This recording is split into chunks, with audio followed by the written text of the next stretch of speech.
Hi guys, and welcome to the discussion on capital punishment. And I'm joined with Shashank, Krish, Rishika, Avani. Hi everybody. Hi guys. Hi. Hi, hello. So yeah, I think Hello. hello. So I think without any further ado, we can start. I think Shashank, would you like to begin this discussion on death penalty? Yeah, sure. So my case on this panel discussion here is that the death penalty should be abolished. I think it has no place in a liberal democratic society in the 21st century. So to get to the roots of my case, I think we need to first examine why we give punishments to those who commit a crime. One reason is deterrence. The other reason is rehabilitation of the offender. So let's examine the first reason. So one of the most pivotal moments for the death penalty in India was the 2012 was the brutal gang rape that happened of a medical student in Delhi back in 2012, and it created a furor and a movement across India for more stringent punishments for rape. Right.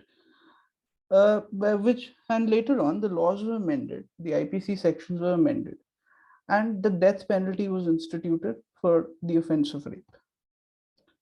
After that, let's examine, like we should examine whether it has proven a deterrent enough to actually make a change. So, does the threat of a death penalty reveal? Does the threat of a death penalty deter people from committing the heinous crime that is rape? This is just one example, of course, but here it is. So this may be an incidence bias, like the reporting may have increased or might have gotten better, but there's still no perceptible difference between the rape cases that were there that were happening in India before 2012, that is before the rape was made a capital punishable offense, and after that. So, for example, in 2019, there were 32,033 incidents of rape. These are NCR. This is data from the NCRB, and in 2018 the numbers were same, about 28,000, increase of 4,000, and even in 2010 the number was 24,674. uh, so what this actually reveals is the number has increased, which means that certainly the incidence of the offense is not going down. That does mean that deterrence is not working here. And another issue that I'd like to point out here is that when the offense involves death punishment, courts are generally very cautious in convicting the individuals. In fact, more cautious than they need to be. So the conviction rate has gone down. The conviction rate right now is merely 27%, and in child rape cases, it's just 3%.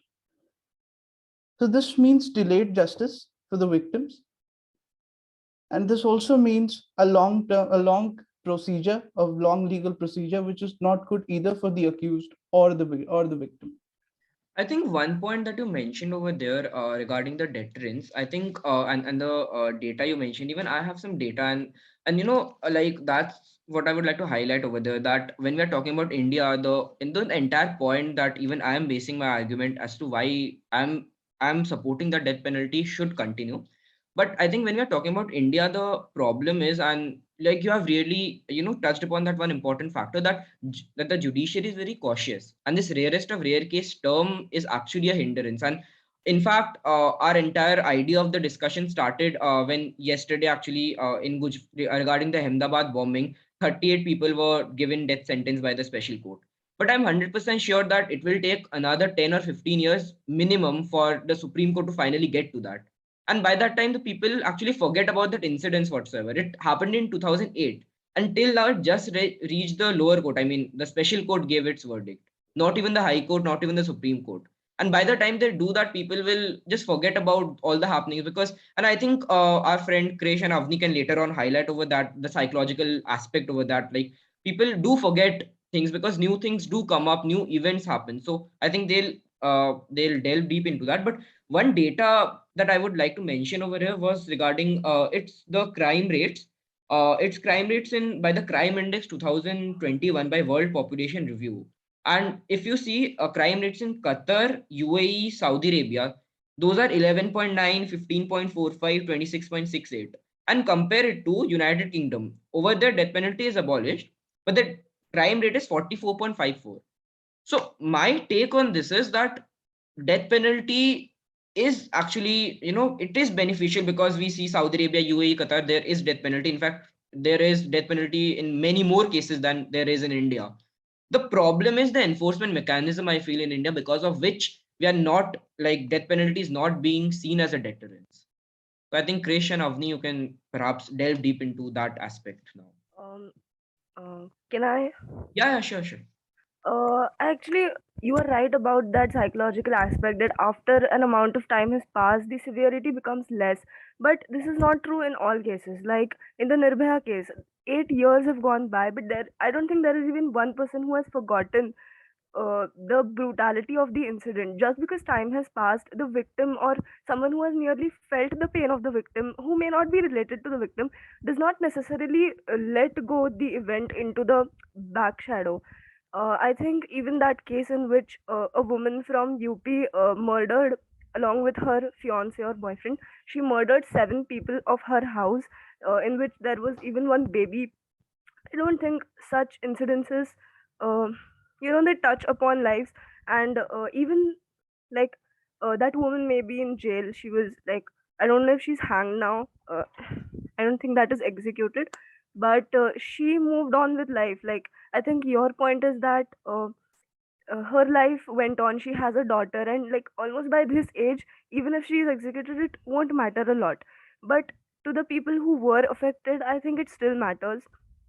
And also I think that death penalty should be abolished, because like in cases where there is bomb blast, like yesterday's conviction, when these 38 people will be hanged, what do you think will happen to the people who supported them? These people think that they were martyrs and they actually sacrificed their lives for the cause. They would end up antagonizing the state. They would think that the one of the causes mentioned for this bomb blast by the Indian Mujahideen who took responsibility of the blast was that this was a revenge for the Godhra riots in 2002 and the Ayodhya verdict. So I feel that if these people are hanged, the people who support them would actually be strengthened to work for this cause and not deterred. So that is another factor. And also that these people are taught from a young age that there is disharmony in their hearts, that communities are pitted against each other. So I think that rather than hanging people, we should build up trust on the judicial system. We should make the judicial system more transparent, and make people have confidence in the courts, that they are not biased towards one community, and they are actually secular institutions, so that people would not take up such activities. All right. I think Krish can further explain, and then we'll move on to Rishika first, and then we can continue. Yeah, so I think one idea that we have, taken forward with is the idea of deterrence and retribution. Now, one thing is that we almost never consider that it is retributive, that it is fair for some families to feel that, an eye for an eye. However, the idea that it can be harmful to the families of the victims as well. They are known as co-victims in this situation.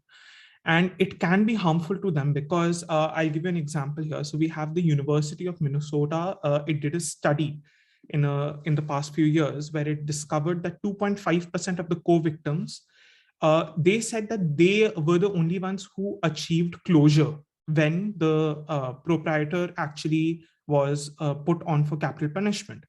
However, then 20.1% of the families said that they were in fact negatively affected by the person who committed the crime going on the death penalty. And that is something which can clearly indicate that, it is, and as quoted by one of the victims' family members, that healing is a process, not an event. So it is not just one event that can justify the death of the loved one, but rather a process. And now coming to the idea that, it is a more of a sociological ideology that taking into effect here. For example, as you mentioned that, as I think Avani mentioned, that the people who were supporting the wrongdoers, they might feel like they have been wronged by this justice system. And that is the exact idea that comes here, because then you feel like that whatever you were supporting was wrong, and that you lead up to being more supportive of them. And it can be of either way. You can become less supportive, you can become more supportive. But the idea that social influence can have an impact on a justice systems, what they are trying to implement, that is very dangerous in this case, because considering death penalty, it is not such an easy topic to discuss. And now if someone's sociological ideology can come and affect someone's pressure, as we know that we have all studies about political pressures from movements and from groups that are specifically aimed towards something, who can stop someone from creating a pressure group to take away the right, and take away maybe for someone from a wrongdoer, or even condemn someone who might be innocent? So I think we should take into account that sociological movements, social impact can also have been put on the ruling of a judgment. It's very true, very true. Rishika, what will be your take on this? So basically, my take on this is that I basically advocate for, abolishment of this capital punishment. It may seem a bit immoral that I'm advocating like the rape cases that are happening these days. It may seem a bit immoral that I'm advocating the abolishment of capital punishment, but still, I have some points to discuss. Like, if you know, there's a Beccaria treatise that was written in 1764. So this was basically an essay that was written by Cesar Beccaria, and he basically was trying to say in that the two main things that are considered, like Shashank also mentioned, that two things that are basically considered while awarding capital punishment is, first, we consider deterrence. And the second thing is the rehabilitation, or you can say reformation, of the accused or the guilty person, the convict. So if we see the records, we can say that this deterrence thing is decidedly not achieved just because of this capital punishment, as we discussed the figures, and also this reformation thing. This will be decidedly not just because if you're hanging that person, what kind of reformation you are bringing, right? So this was the first thing. And also, if you see the Indian Penal Code, which has these provisions of death penalty, it was basically drafted under the chairmanship of Lord Macaulay.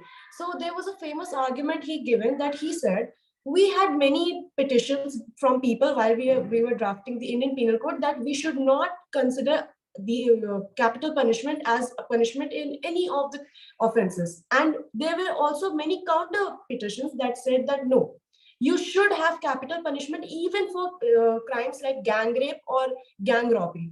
So he said, no, we are not going to completely abolish capital punishment, but still awarding capital punishment or death penalty for, you can say, your offenses like gang rape or gang robbery, you should not equate this with murder. Just because his say on this topic was that if you are awarding death penalty to the crimes like gang rape and your gang robbery too, you can see that in cases of gang rape and gang robbery, there's a chance that the person may murder the victim, but he doesn't. He does not take away. Okay.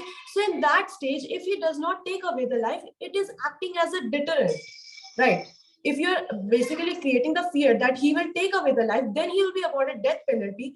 Then in that case, it will act as a deterrent. But it is very elusive because it is never happening. And also this concept of rarest of the rare case that was generated from the case of Bachchan Singh, the Bachchan Singh case, in that the rarest of the rare case, this doctrine came up. So basically, yes, it may seem very highlighting, no, the judiciary is trying to be very cautious that they will not award capital punishment to any person. They will look into the case. But if you look into a deeper insight, you will see that I'll basically give you two instances. Okay, there was a two-judge bench of Supreme Court. The case was of a person named Mohinder Singh.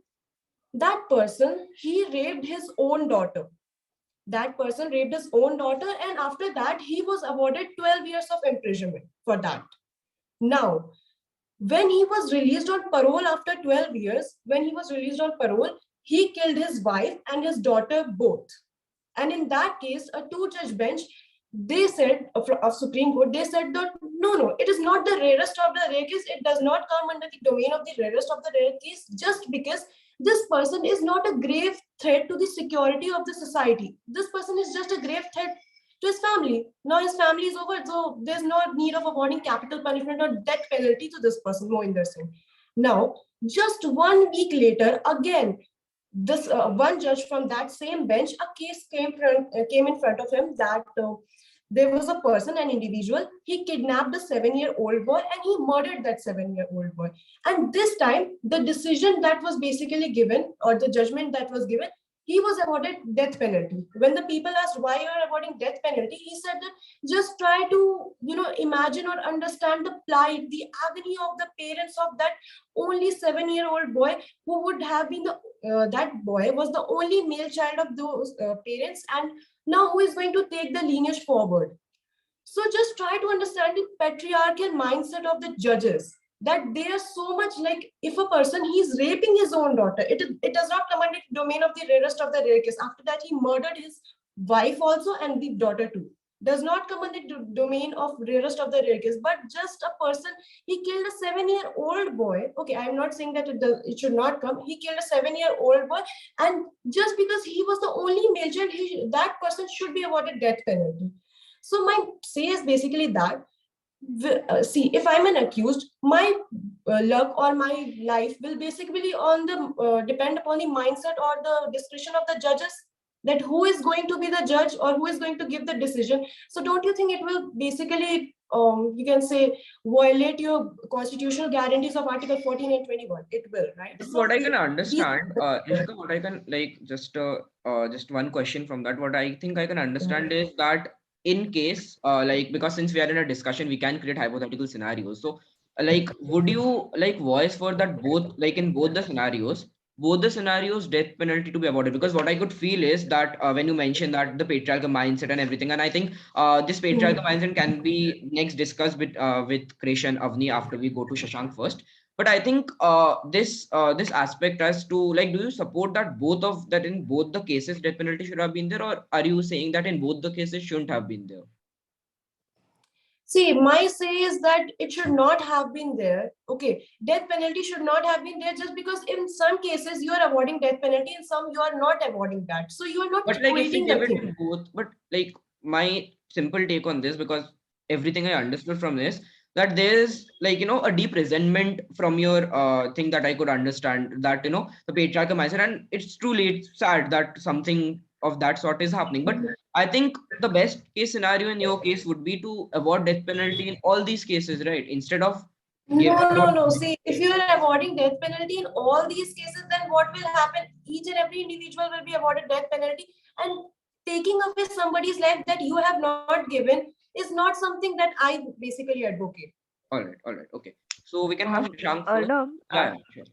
I had an addition to this, Yeah, yeah. that what you're saying, that everyone should be awarded or not. I think what Rishika meant from the examples was that there is possibility of uh, m- mistakes in judicial adjudication, and if there are such mistakes and such two differing judgments are passed, then it is unfair on the part of who has not been given. So it's not the question of both should be given or both should not, but it is a question of unfairness upon opinion, and that leading to someone's life being taken. So that is a grave concern. Shashank, would you like to say something? Yeah, a lot of things were said. Firstly, you cited the data when you started speaking, where you mentioned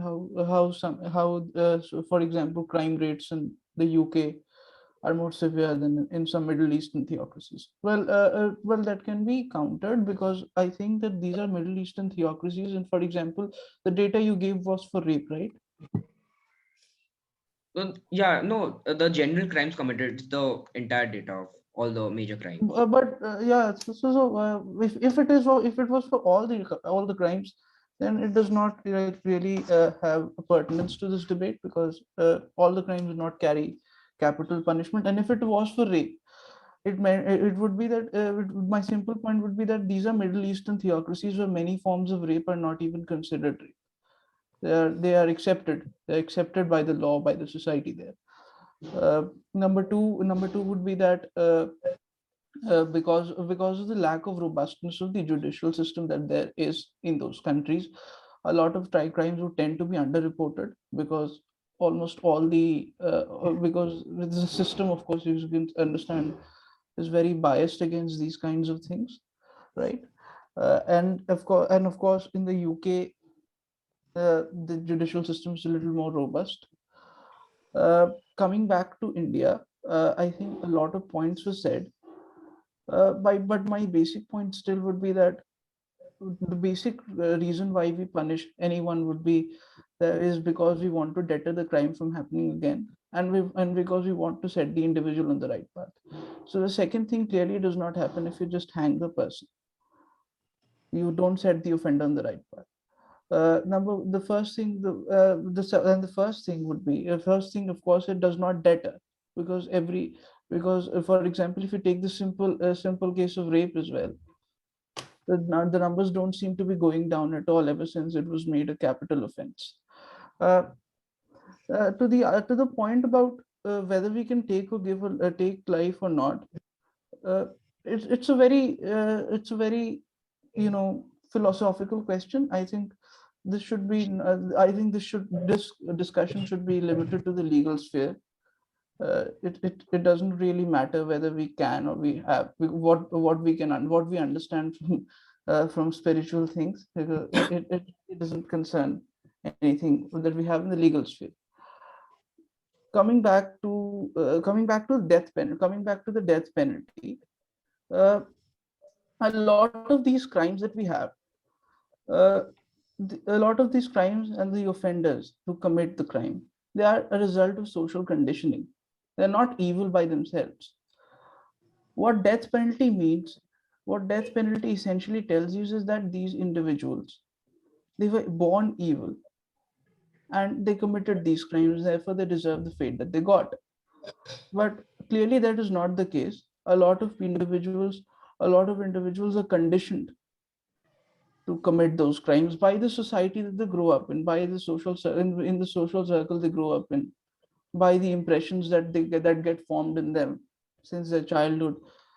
And when a crime happens, it is usually taken that it's not the offender that has committed the crime, it's the society that has failed. Which is why persecuting one individual or executing one individual is not the answer. It doesn't end crime, and it certainly does not end. It certainly is not justice. The other point, the last point that I'll make here in this round, it would be that death penalty, for example, if we since we are talking about rape, death penalty, what stringent punishments mean that a lot of people won't report crimes, where the reporting would also go down. So, for example, a lot of rape cases are committed by offenders who are actually relatives of the victims. And clearly, if the punishment is death, if it would mean that a complaint to a complaint, legal process would culminate in the death sentence, many people simply won't report that crime. They wouldn't want that fate to befall even for someone who has violated them so bad, so heinously, if it is a family member that is involved. A lot of things have to be considered here, and simply ending the life of someone is not the end of crime, which is the ultimate goal of a criminal system. Right. So I think I do have some points regarding everything that was said. Like firstly, I think Krish and Avni both talked about like the deterrence regarding the martyrs who like they'll consider them martyrs about those who support them and all. But the thing is that if we see our legal system for that matter, the like I at the start only talked about the rarest of rare case definition, but going by what is there in the book right now, we know, and like I think till now there are less than 60 people who have actually been given death sentences in India, if we see. So my take on this is that if we go by the books And currently. I'm sorry to interrupt. I think the number is more than 700, because this is data I'm citing from a research that was conducted by NLU Delhi. All right, okay. I think okay, I'm talking about something else. All right. Okay, so even if we consider the data, what I am saying regarding the regarding those who support them, would simply be like that that you both talked about. I think there is a difference between what the family members, what the supporters, and what the general public feel. So when you're talking about the psychological aspect, I think there are three different opinions. First would be the victims, the family of the victims, and the survivors of that incident, their psychological aspect. The second would be those who support them, for example, all the terror outfits. And honestly, we all can agree on that, that terrorism cannot be just eliminated by killing the people, because it's a ideology that gets spread. Because otherwise, why will so many terrorists come up? So that is fine. But so again, so I was saying that there are three types. Firstly would be the victim psychological aspect. The second would be these terrorist outfits and those who support them, as Krish and Avni mentioned. And the third would also be like the general public. When I'm talking about the general public, this will also include some potential criminals who can commit that offense. So that also comes under the purview of that. So I think when we are talking about the psychological aspect, these three aspects are very different. I think this is actually very different for all three of them, and I think we can talk about this later, because I think there is a clear distinction that can be drawn from that. And when I was talking about our current legal system regarding the rarest of rare case, and there was also talks about some mistakes happening. So I think the rarest of rare case principle is there, and I think all the executions till now were something that were clearly there. For example, Ajmal Kasab, his death, there is no mistake in that. So what I'm saying is, for example, I'll just take the example of let's say Ajmal Kasab. He was given the death sentence, it was done.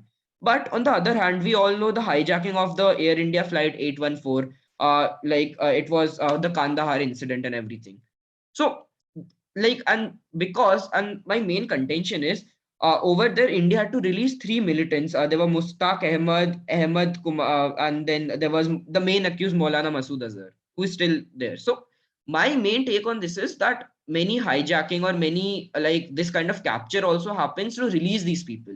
So these people are part of a very large group of a radically extremist ideological group. So I think, while I agree to this fact that when we have to, let's say, reduce militancy or things like that, over there, just killing or punishing a few people won't matter, because it's about the entire ideology. But then I also vouch for the fact that if these people are let go, or even let's say they are just spent in jail with the taxpayers' money for that matter, then finally what happens is this: either some things like Kandahar or certain hijacks and all these things happen, and this actually also gives a zeal and enthusiasm to those who support them. And I think I'll just go back to my original point that you were saying, that the people who support them, if our leader is dead, then perhaps them then at least the thing is that that person has died. But if that person is in a prison, then those who support them, those young, or let's say those militants, can actually have something to look forward to release that person. And for that, let's say the number of hijacking or these things are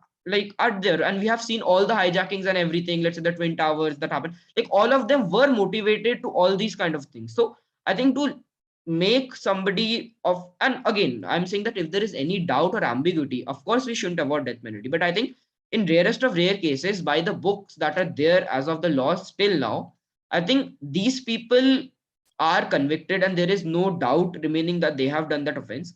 So I think in these circumstances death penalty should be avoided, because if we are not doing, first of all, it's just wasting the taxpayers money.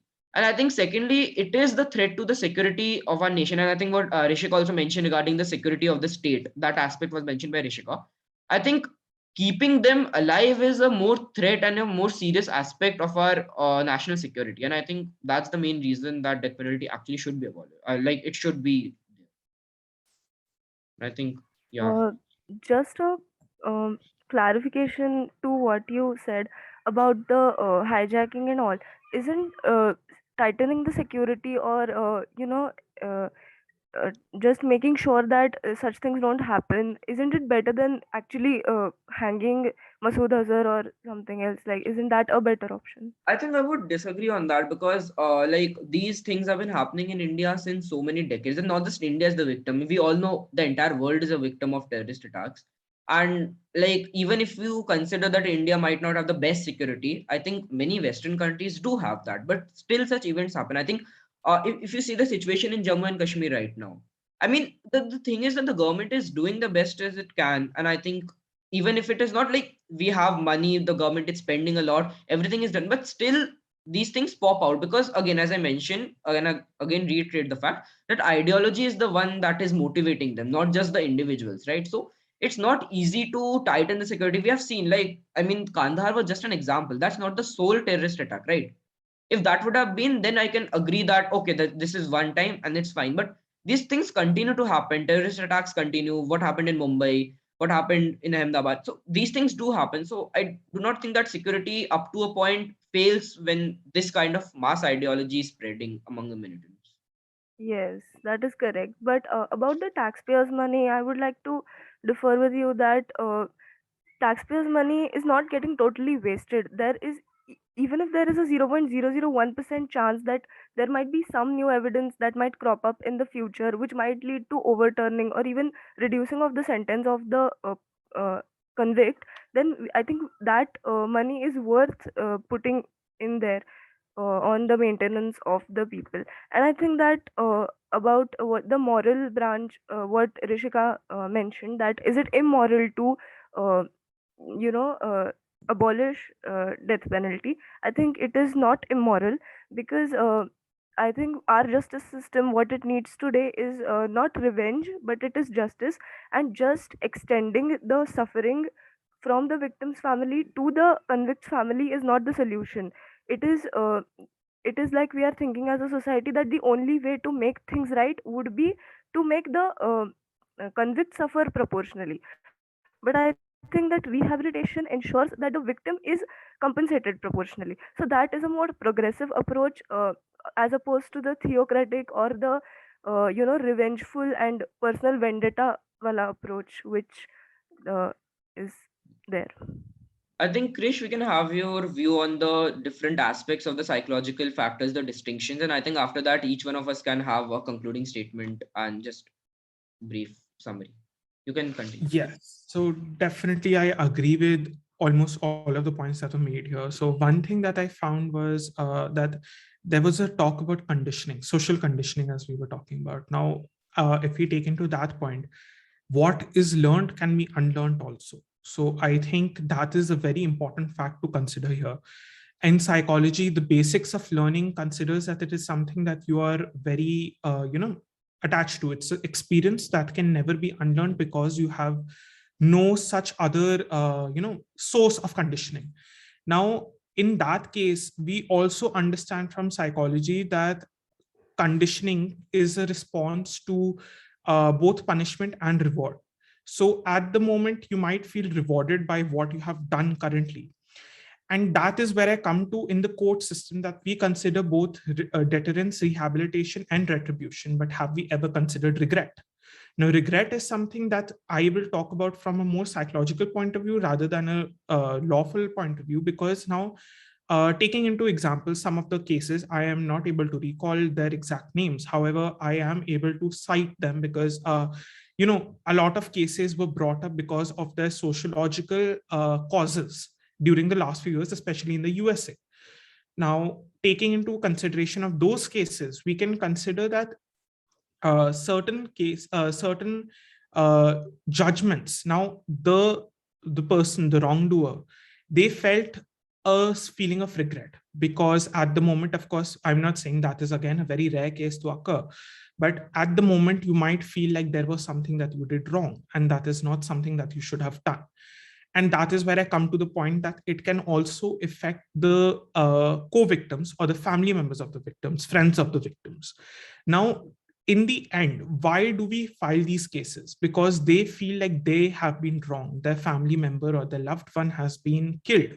And that is why they, of course, want to go to court, want to fight them, get more justice. But then now taking into one case that I remember was Greg v. Georgia, I think from 1976 in US. Now in there, one of the comments that I will quote here directly, just a second, it was regarding that death penalty is basically a citing of moral outrage against the idea of wrongdoings, against the idea of murder, against the idea of any kind of wrongdoing which can affect society. And now that is where morality comes in. Morality is a very subjective idea. We who again, here comes the idea of majority and morality, because majority, what majority thinks is moral, that will be considered as your moral. And I think that is a very different aspect, because now I'll go into different dissections of why there should be a system which can be more transparent about what they feel about the case. Now, for example, the mentally ill wrongdoers. Now, for example, we can take the idea of schizophrenia and other psychotic disorders.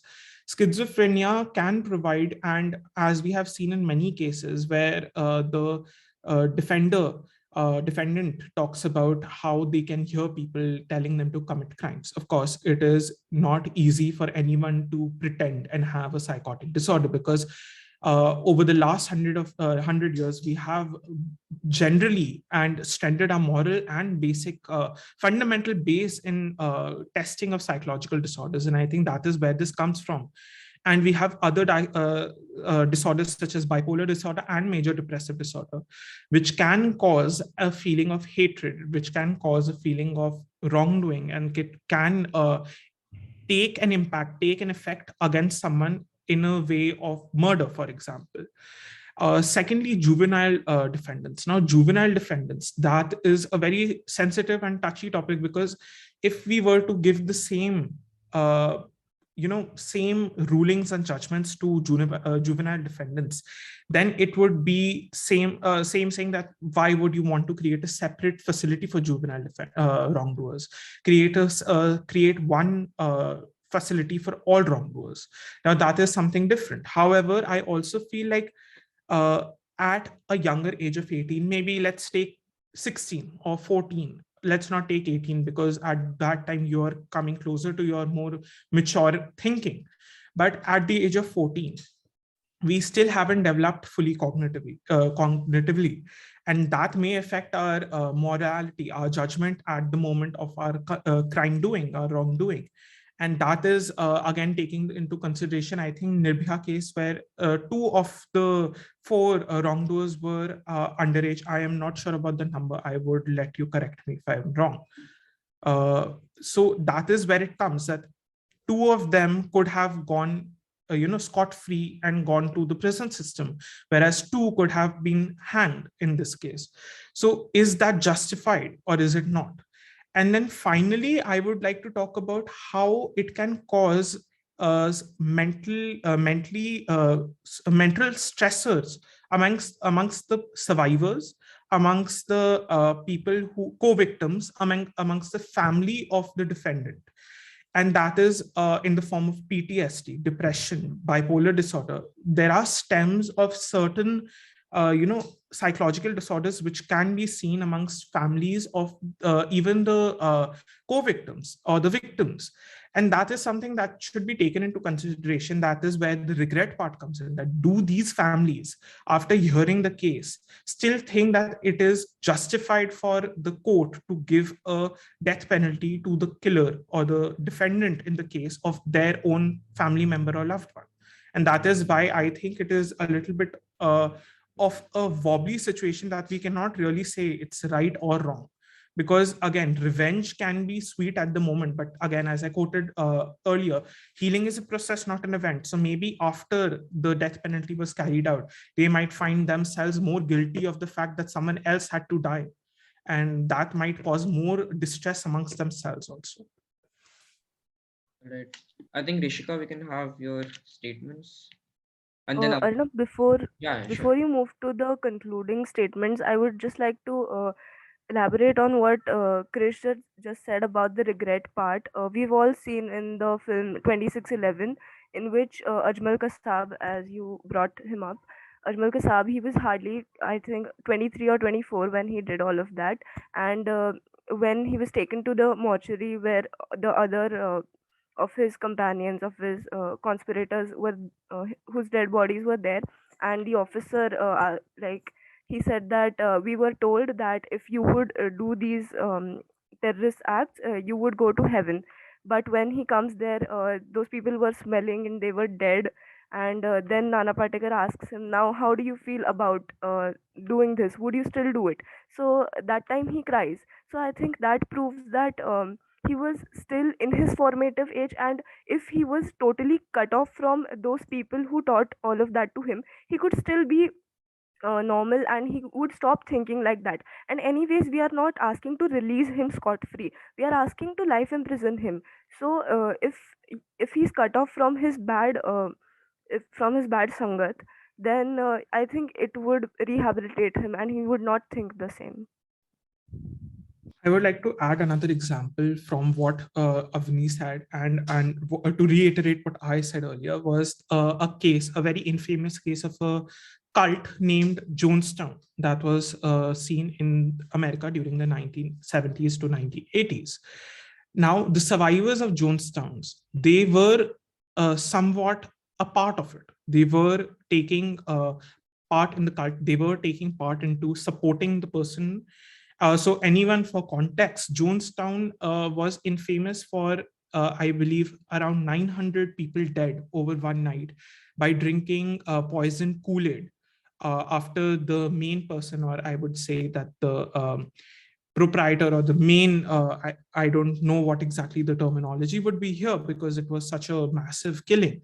But the leader, as to say, they conditioned them to thinking that the whole country of USA is against them. Now, would you say that the survivor were guilty because they were supporting of the leader, or would you say that they were just a victim? And that is again where you cannot exactly blame them here, but at the same time, there were some cases where family members of children who were killed during that time, the family members survived and the children were there because of the family members. So would you say that it was leading the horse to the water? And that is where the idea of it coming, that not every crime that you consider, it can be just said as to be it's morally incorrect or it's morally correct, because you never know what the backstory is. And I think evidence is the main point. And coming to one point that was mentioned earlier, that these cases are then taken 10-15 years later, or 10 years or 8 years. And I think that is a very valid time period, because evidence is we have evolved a lot in how we take forensics. Even forensic psychology has evolved a lot over the last 10-20 years. However, that doesn't mean that evidence which has been lost can never be recovered. So I think that should also be taken into consideration when we are talking about such topics. Yes, absolutely. So I think we can move to the final conclusions. We can start with Rishika first.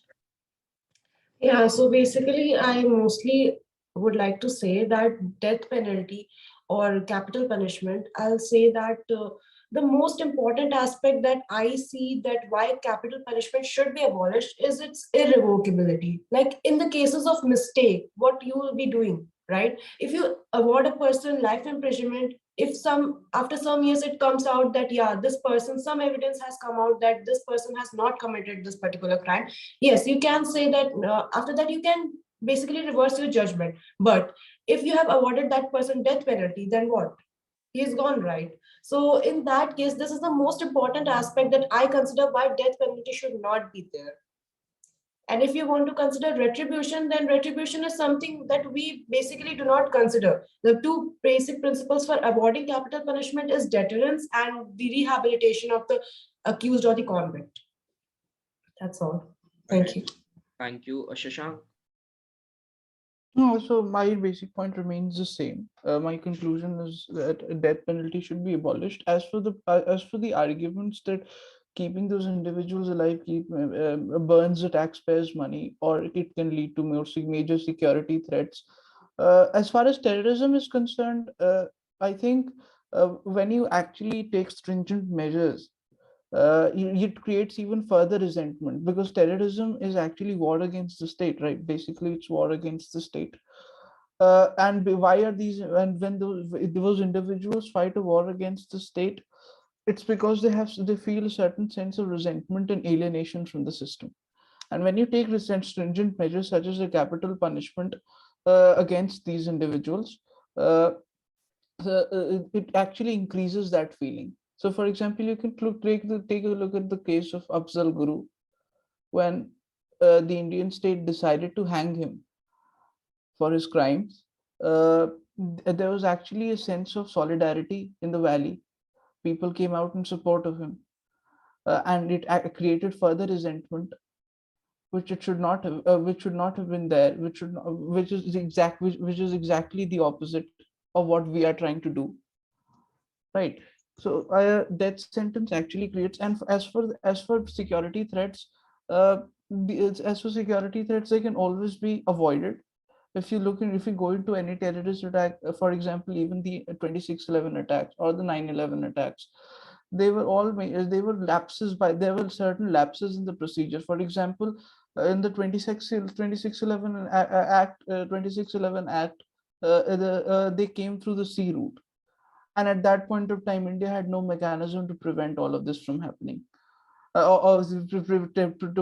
did not have a naval force equipped to deal with terrorists or infiltration, illegal infiltration. But it cannot be used as an argument against for the death penalty, because these are security threats and it is an entirely different domain. These are intelligence lapses, and if we beef that up, so for example, yes, all right, it's something, some events might still happen, but if you beef the security up, the number of incidents, they get reduced. But that is a different domain, and using that is not, I think, is wrong, I think, here. uh, and also, and my concluding statement, of course, would be that since death penalty does not either increase deterrence against a crime, nor does it mean rehabilitation of the victim, nor the offender. uh, I think death penalty does not serve any purpose, at least in a liberal democratic country, uh, which professes the rule of law. That's all. Right. Avni, you can. Yes, I totally agree with what Shashank just pointed out, that death penalty is not just not serving its intended purpose of deterrence, but it is actually proving to be counterproductive in today's world. It is spreading animosity, and what we want to achieve can be achieved in certain different and more innovative ways. If you want to increase the sentence, make it harsher. uh, the hardships of the prisoners can be increased, like they can be engaged in paid labor, so that they become contributing members of the society. And what Arnab pointed out about the national security and people using these convicts to release them, we should have uh, more stringent security options and more innovative and better intelligence services, and not death penalties. They are not a solution to this problem. So death penalties, I think, are a primitive and outdated concept in today's world, and they should be abolished. Right. I think when we are talking about all this, and I'll just make my concluding line. I think that it is actually very relevant even in the 21st century, and I think forward, because I'll just start with the basic. First of all, when we were talking about the data and all this data came up, I think one thing that was missed, and I think what some other people also might have an opinion is, for example, countries like the European Union countries, for example, Finland, Denmark, and they like, let alone death penalty, they do not even like even for life imprisonment they have all kinds of possibility of parole, and there are these new things called like open prison where they can go in, go out. So I think these things are there, and actually it's a fact that in these countries the crime rate is extremely low. But I think this is a very poor like representation, and I think because the main problem is with the population density and the total population of these countries, because India is a massive country, and technologically, let's say from the GDP wise, the income, all of that, I think there is a vast parity between these. And when we're talking about GDP, obviously India's GDP is really good and everything, but when you're talking about the average per capita, I think that is the main thing in where there is a major problem. And again, as I talked about the economical advancement and all these countries even have unemployment wages. So when we are talking about crimes, majorly, obviously, crimes can be done because of, let's say, some grave provocation or some hatred and all. But apart from that, when we're talking about, let's say, militancy, or when we are talking about other things as well, unemployment and like not able to do something else plays a major factor, because many people might be angry on certain issues. Like even we, for that matter, we5 won't agree on many things, but that doesn't mean that we would go and commit something, because people have a purpose in life, people have a clear goal in life. But when we are talking about a country like India, illiteracy, there is unemployment and all of that, so people can get easily, like they can get motivated to do something to earn quick cash. And this is, I think, a major problem with this. And like the psychologically their mindset can be there, because like the resentment that we're talking about, it's not just, let's say, in the valley, or it's not just about that. Resentment is actually among common people, because we are such a huge country that it is not possible to provide a good living for everybody. We have our fundamental rights, but even then everybody cannot access that. We know the conditions in the government hospitals, the government education. So while India is trying to, but we know that there is a lot of gap in that. So I think all these factors actually play a role. And therefore I think, like, to compare countries like, let's say, the European Union countries with this won't be a good representation. Now, coming to the main aspect, after that I'll conclude regarding the revenge part and all of that. I think what Avni mentioned, that instead of death penalty we can perhaps give life imprisonment. But I think I would, like, again, my entire point would remain on that. Then what is the purpose of that? Because when you're talking about revenge, or when you're talking that, okay, fine, we can give life imprisonment, I believe that when a crime is being committed, the moment to take that person to prison, or we are like, if I just for a second remove life imprisonment or death penalty for that matter, what we are doing, we are basically punishing. And that, I think, everybody agrees, that it is not that we are saying that to let the criminal go scot free. We are not vouching for that, and I don't think anybody is. So in that case, we are actually unknowingly agreeing on one point, that punishment is important. So when we are saying that when a crime is being committed, when let's say a person murders someone, or let's say a terrorist attack, or let's say a rape for that matter, we, at the basic, we are agreeing that a punishment is there. Now whether it be life imprisonment, possibility of parole, not parole, death penalty, that comes at a later stage. The first step is punishment, then the second stage can be what kind of punishment. So I think if everybody agrees on punishment, then I think the entire argument of it's a revenge and I think that fails, because at the outset you are punishing. And I think in a civil society, in a civilized society, it is important to punish, to deter. And thereby, when we are agreeing that punishment is necessary, then I think the entire revenge plot falls.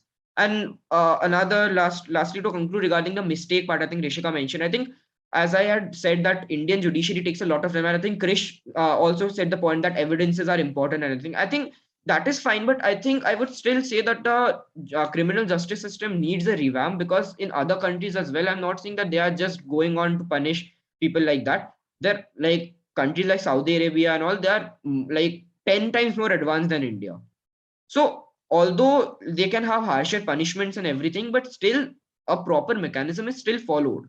So I'm not saying to, let's say, punish anybody, but a proper legal justice system that is there, the evidences and everything. And all those who are convicted, they are convicted after, let's say, trials, after district court, high court, Supreme Court, the presidential pardon, all of that, everything gets cleared. And when there is absolutely no point, no contention that they have done, only then the possibility of death sentence. Because we know that no person, because we know that a person has to be, we have to prove beyond reasonable doubt. This is the main essence of a criminal justice system, to prove beyond reasonable doubt. And this is not just for, let's say, death sentences, for even petty offenses in criminal law, we have to prove beyond reasonable point. So when we do that, I think the aspect of mistake is already overruled. So I would just like to conclude by saying that when things like these happen, I think life imprisonment will not actually work, because when some gruesome things, let's say gang rape, or let's say hijacking or things like that happen, it leaves a deep scar on the society. And I think thereby it is important that death sentence be awarded. And when we are agreeing on the page that punishment has to be done, then I think it is important to go for the maximum, so that other things not happen, and the security aspect that I already talked about, that is also not harmed. I think Krish can. conclude Yeah, finally. so I think I would also like to just end on the note that reiterating that what is learned can be unlearned. I think rehabilitation is one of the major sources of giving a second chance. And I think I personally believe in giving a second chance to people, for the smallest to the largest, because, we are all humans. I'm not saying committing a murder is a mistake. However, they can be rehabilitated and they can be given they can be given a sentence which can give the same amount of harshity, but at the same time it is justified in the opinion of the common folks, of the common public. I think one example would be putting and I think this is a very important example to consider, that putting uh, murderers, for example, high duty murderers, putting them into psychiatric facilities, because it will not only, first of all, give them a second chance, it will allow us to notice the behavior, because it will not only allow us to give them a second chance, as I mentioned, but also to predict what is the condition that they are going through. Because as we all know, as a lot of us even mentioned, that certain conditions and backgrounds may force us to go into a life of crime, and that may be a reason that we are committing such high crimes. And also taking into consideration maybe attempted murder, if attempted murder is less harshly judged, it was leading to the same intention but it just did not happen. So I think that is also, if the same case is provided, why not give the death penalty to a person who has committed attempted murder? But that is what it ends and comes on to, that we have a potential to uncover. Maybe it is too humanistic of me to say, but we have a potential to uncover. And that potential from any point in our life can still be achieved if we are given a second chance. And I think the prison system is one of the best ways to rehabilitate and give a second chance to these prisoners, because as I mentioned, regret can be a very basic cause. And why do you think there is such high of a suicide rate in prisons? Not only is the harshness of what they are facing inside, but also sometimes the guilt and regret they face after. So I think we should take into consideration loads of factors. And I think death penalty is not something so easy to do away with, neither is it so easy to continue with. So I think we should not only focus on it with lawful, but sociological, psychological, and political matters as well. I think it's not just one aspect. So that's how I would like to conclude. Thank you. Yeah, I think it was really like, a deep insight because everybody had different views. And like, actually, we did learn a lot. And especially if you're talking about the psychological aspects, political aspects, legal aspects, because I think, again, everything needs to be combined. And yeah, I think it was really fruitful. It was really great. I think, again, thank you. Definitely. Yeah, thank you so much, guys, again. It was really great to be on this panel. Thank you for inviting us. Thank you. Thank you. Thank you.